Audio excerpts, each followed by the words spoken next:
abi it.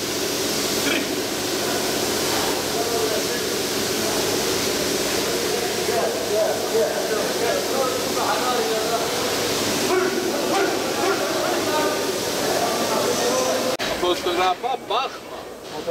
O seni çeksin. Tabii canım. Abi sen uğraş.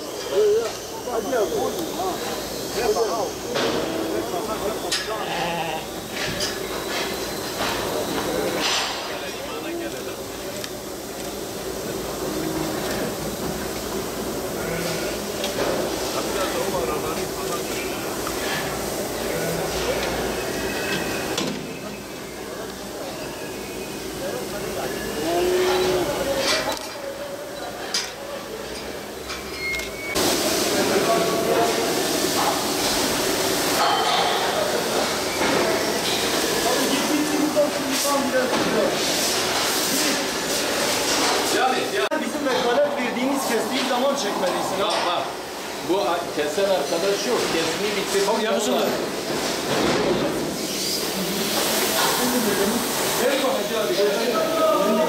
O diğeri de kestiği zaman onu kestiği.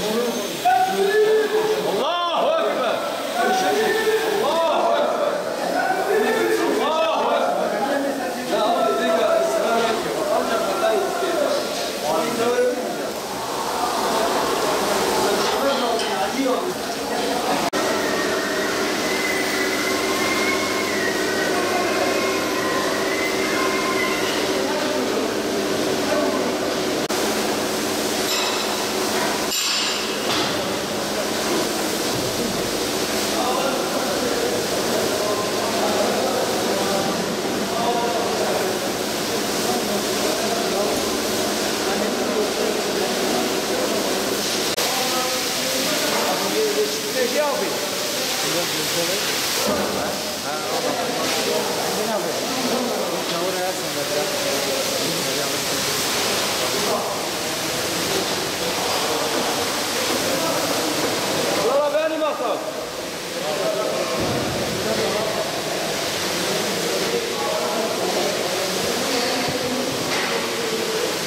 Gel.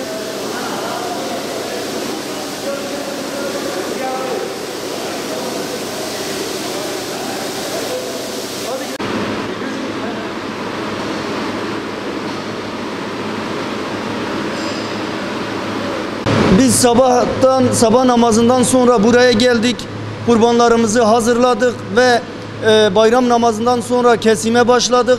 Şu anda Yetimler Vakfı'na bağışlanan kurbanların kesim merkezindeyiz. Kurbanlarımızın bir kısmını kestik. Şu anda depoya aldık. Kesimlerimiz devam ediyor. Yarından itibaren de etimiz dinlendikten sonra Allah'ın izniyle yetim ailelerimize, binlerce yetim ailemize ulaştırmaya çalışacağız. Yani biz hayırseverlerin bizi takip etmesini, yaptığımız işleri görmesini ve ailelerimize nasıl, hangi şartlarda, ne şekilde ulaştırdığımızı görmesini, bilmesini istiyoruz. Ondan emin olmaları için gelip bizzat kendileri de görmelerini istiyoruz, memnun oluruz ve onlardan bu hayırlarına devam etmesini istiyoruz. Yok sağ olun. Valla bu hoş olmadı. Evet. Hayırseverlerden sen dedin ya bu hazırlıksız bir soruydu. Biliyorsun hayırseverler boş.